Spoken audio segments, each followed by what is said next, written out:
Pero ang bagong pinaka-corrupt na agency sa Bureau of Pilipinas, Customs. Bureau of Customs. Tama po ang guest ni... Nadali Talaga lang Ma'am June. ha. Valedictorian talaga, Bjorn. Kung matagal na kitang pinupunta riyan dyan ha. Kaya- Alam ko kaya kung sino ka ha. Kung Ang gusto- problema ko, ang padrina mo sa Malacanang napakalakas. Pag nag-political will si BBM na bablock eh. Ang collection Tambelina. po ng Bureau of Customs baka abot ng 1 trillion per year. Pero ang sinasabi po, baka 1/3 ng potential revenues ay ine-evade. Kaya kung gusto natin bumuo ng bagong revenues, may karagdagang 500 billion pesos a year na pwedeng kolektahin galing sa mga smugglers Oh my kung goodness. ang gobyerno ay seryoso sa 500 billion? ng corruption sa BOC. Oh gosh, at including sugar. Kaya ang tanong, ma'am, Smuggling of sugar. sa tingin nyo ba, magkakaroon ng 500 billion pesos smuggling per year kung walang mga pumoprotekta sa mga smugglers? Ay, sigurado. Nasa Malacanang nagpoprotekta kasi masyadong mataas ang kapit dyan ng mga Bureau of Customs na padrino. So ngayon, Congressman Libiste, what is kung ikaw ay doktor, ano po ang inyong diagnosis dito sa economic health ng ating bansa? Baka nasa stage 4 na tayo. Aray ko, cancer na naman. Kaya mga fake news peddler kayo. Walang cancer si BBM na stage 4. Walang cancer. Ayan, nag-exercise. Ang mahirap po kasi, ma'am, abot Pero, ng 19 trillion pesos na ang ating utang by the middle of this year. At imbes na nagkaroon tayo ng magandang infrastruktura o magandang education system, ginamit natin sa flood control. At ngayon, hindi na tayo makakautang pa Nakinikbak. sa mga magagandang mga proyekto. Our demographics are no longer as good as they used to be either. At ang ating competitive advantage sa English speaking ay nawawala na rin dahil sa technology. Functional illiteracy, Opo. 80%. Nakakalungkot na we had the window of opportunity in the last few years pero sinayang na.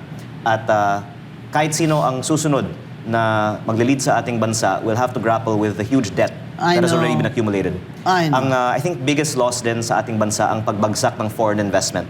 And speaking of travel, dapat siguro may maningil sa ano ang naging resulta ng lahat ng mga foreign travels na ang layunin ay manghikayat ng mga investor dahil ang investment ay nasa all-time low na sa Pilipinas. Kaya ang naiisip kong... Bagsak by 40.5%. Opo. Halos kalahati. Pinakamalaking problema na kakaharap natin is wala lang nag-invest sa atin. There will be mass unemployment in the next few months combined with high inflation, and the Philippines is back to being the sick man of Asia. Oh my Lord!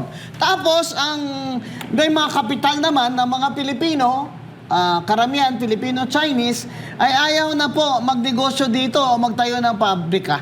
Ang alam ko, may isa akong kilala dyan sa Bulacan. Yung pabrika niya, nandun sa China Ang iba, nasa Vietnam. Kaya doon po sila nagpabibigay ng trabaho, hindi dito. Yan ang problema sa corruption mga kababayan. Huwag niyo sabihin hindi issue ang corruption sa 2028. Ang pinakamalaking issue sa 2028 ay corruption at inflation. Yan, yung taas ng bilihin ngayon. Magkano na ba ngayon, Ma'am Cathy Binag, manok? Based sa nakita ko, parang 300 plus. Am I 340. right? No, 340, ganyan. Yes, kasi 340. namamalay. Wala na. Huwag na kayong kumain ng manok. Isaw na lang. kumain ako sa Bacolod ng inasal. Oh, Isang I love piraso na lang kasi ang lumit ng lumit yung paa Palit ng palit Pero alam mo kung Lia, nakakalungkot. Kasi when you try to calculate and you divide yung sinasabi nating utang natin na trilyon, at this moment, yung kapapanganak pa lang na sanggol, meron na ang 152,500 pesos na utang. Hindi pa siya kakapanganak lang po nun May utang na. Each of us, based on our sa population natin. Kaya Ang sama, diba? ang plano talaga ni BBM dito ay utang lang ng utang.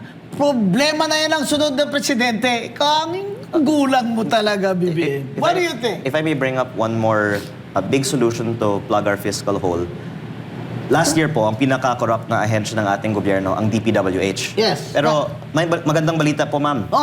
Number 2 na lang siya ngayon.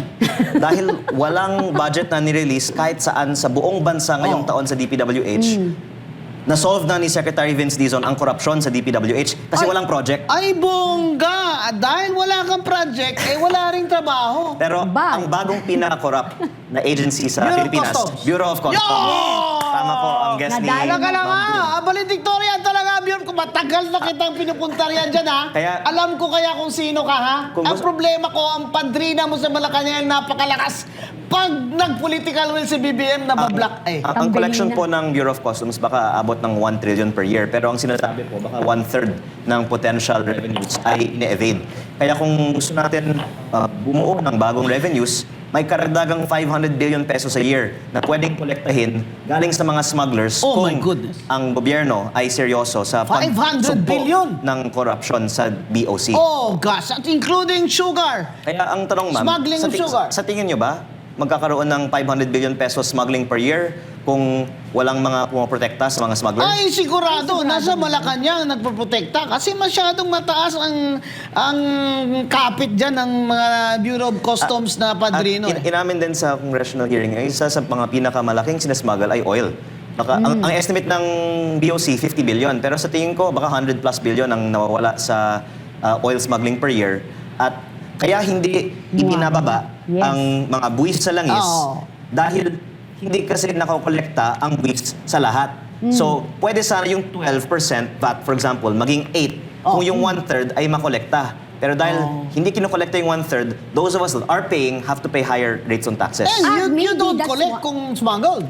Tama po. That's why those of us that do pay taxes have to pay a higher rate. Baka kasi 1/3, yun na yung kanila. Oh, yung mga kababayan, ang alam kong smuggling ng fuel dyan, nasa border natin with Malaysia. Yes. Ang alam ko.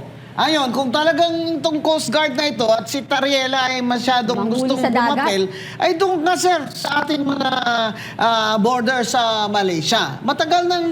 Matagal na yan. Alam ko yan, dyan sa Nabutas, ang dami kayang mga fishing operators dyan na bumibili noon ng smuggled fuel. Alam ko po yan kasi ang Cadiz, yung bayan ko, fishing center ng Negros Occidental. Eh. So, Totoo marami yan. tayong alam dyan. Totoo yan, Mama Big. Oh, Kasi, so 500 billion yung hindi nakukolekta. And Congressman Lebise, there is a United States State Department comment or report on corruption in the Bureau of Customs after they sent to BBM the report on the corruption in the DPWH. There's really a State Department report. O kita mo, nobody is contesting me. Nobody is refuting me. So far, I've been saying there is a State Department report on the corruption, massive corruption in the Bureau of Customs. Ato, mga kaibigan, hindi ko alam kung fake news ito o hindi. Pero sa dami ng narinig ko, yung padrino ng Bureau of Customs daw, allegedly, ay yung kapatid ni First Lady na si Martin Araneta. Yan that's why people are believing it because 3 taon na hindi pa rin tinutukay ni BBM ang Bureau of Customs to account for loss in tax revenues. Tsaka kombing siya, Kong Lian, no? Ang Germany, nag-call sila ng emergency na i-reduce nila yung energy tax for fuel. Bakit sila? Kaya lang gawin ba tayo? Ayaw. Yan na nga ang sinasabi mo. Kasi if there's may korupsyon sa loob ng BOC and apparently, sila rin ang nag-aangkat ng illegal, talagang hindi bababa kasi pinagkakakitaan din. So mga kababayan, dito na natin nakikita ang nagiging problema natin. Mayaman ang Pilipinas. Ang dami nating pondo. Ang problema, ang liderato natin. Hindi ho sila tapat sa pagsisilbi sa atin. Bagkus tapat sila kung ano lang yung makukuha nila at mailalagay nila sa bulsa nila. Wala hong malasakit sa bulsa ng masa.